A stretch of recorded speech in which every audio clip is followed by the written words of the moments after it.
বারাকাতুহু। আমি আছি আপনাদের সাথে হাফেজ মোহাম্মদ ইলিয়াস।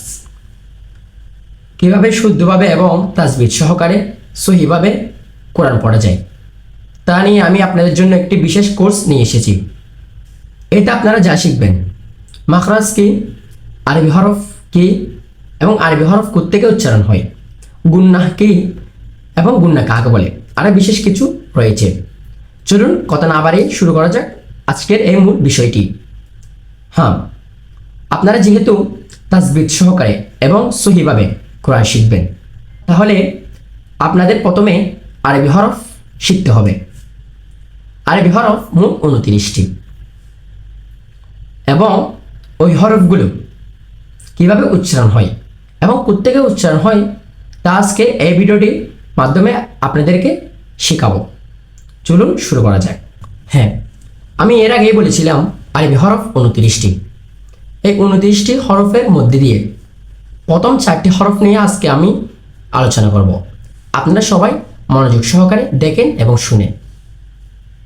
প্রথম আলিফ। আলিফ কোত্থেকে উচ্চারণ হয়? এই আলিফ শব্দটি উচ্চারিত হয় মুখের কালি জায়গা হইতে।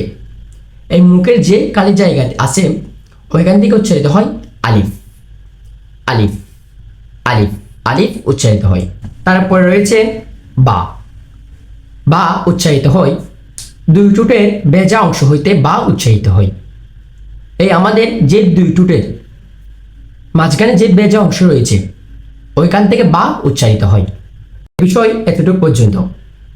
এই টিপসগুলো আপনারা মনে রাখবেন। আমি কিন্তু নেক্সট ভিডিওতে আপনাদেরকে জিজ্ঞাসা করব আলিফ কীভাবে উচ্চারণ হয়, বা কীভাবে উচ্চারণ হয়, তা কীভাবে উচ্চারণ হয়, সা কীভাবে উচ্চারণ হয়, কোত্থেকে উচ্চারণ হয়। এরকম নিত্য নতুন ভিডিও পেতে আমার পেজটি ফলো করে পাশে থাকুন।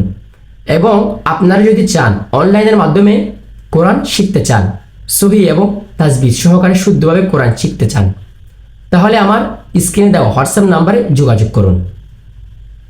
আসসালামু আলাইকুম ওয়া রাহমাতুল্লাহি ওয়া বারাকাতুহু। দেখা হচ্ছে পরের ভিডিওতে।